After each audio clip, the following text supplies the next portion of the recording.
అందరికీ నమస్కారం.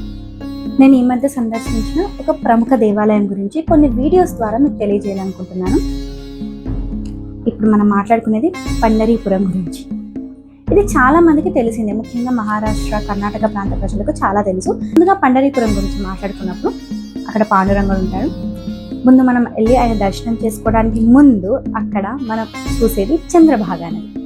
మనం అక్కడికి చేరుకోగానే మనకు మొట్టమొదటిగా కనిపించే నది అది. చంద్రభాగా నది యొక్క అసలు పేరు భీమా నది. ఇది మన భీమాశంకర్ ఆలయ సమీపంలో ఉన్న దట్టమైన అరణ్యాల్లో జన్మించింది. అక్కడి నుండి దక్షిణం వైపుగా పండరీపురం వైపు ప్రవహిస్తూ వచ్చింది. మరి భీమా నదిని చంద్రభాగా నది అని ఎందుకు పిలుస్తున్నాము? ఎందుకనగా అది పండరీపురం చేరుకున్నాక దాని ఆకారం అంటే నది యొక్క ఆకారం చంద్రుడు అంటే నెలవంక ఆకారంలో ఉంటుంది. అందుకే దాని అప్పటి నుంచి చంద్రభాగా అనే పేరు వచ్చింది.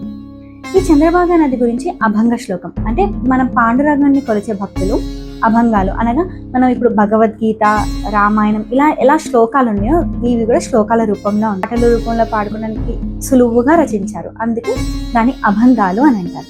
అందులో ఒక అభంగం మనకు చంద్రభాగా నది గురించి ఇలా చెబుతుంది. మాజీ మాయ చంద్రభాగా భావ పుండలీక జాగ పహాపండరీచా వాస్ ఆహే త్రైవైని సన్యాస్.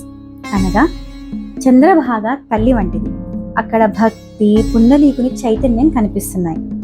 ఈ పండరీపుర నివాస స్థలాన్ని అన్ని పుణ్యక్షేత్రాలకెల్లా అనగా త్రివేణి సంగమాన్ని సందర్శించినంత పుణ్యఫలాన్ని అందిస్తుంది అని అర్థం.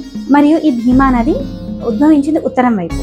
ఇప్పుడు మనకు ఉత్తరం అనగా భీమాశంకరుడు పైన ఉన్నాడు కాబట్టి అక్కడి నుంచి కిందకి ప్రవహించింది, అంటే దక్షిణం వైపుగా ప్రవహిస్తూ వచ్చి, మరి అప్పుడు దక్షిణం వైపే కదా మొత్తంగా ప్రవహించాలి. కానీ పండరీపురంలో దక్షిణం నుంచి మరియు ఆగ్నేయం వైపు అనగా తూర్పుకు దక్షిణంకు మధ్య నుండే దిక్కునే ఆగ్నేయం ఉంటుంది.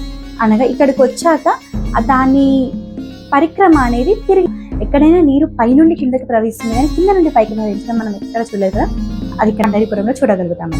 చంద్రభాగా చుట్టూ ఎన్నో రకాల ఆలయాలు ఉన్నాయి. మీరు ఈసారి వెళ్ళినప్పుడు తప్పకుండా గమనించండి.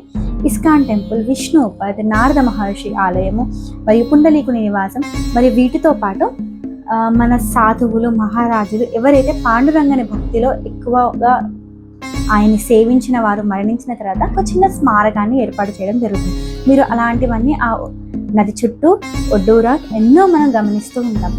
తప్పకుండా ఈసారి వెళ్ళినప్పుడు కేవలం చంద్రభాగా నదిలో స్నానం ఆచరించడమే కాదు, దీని గురించి తెలుసుకొని మరియు దాన్ని సందర్శించండి.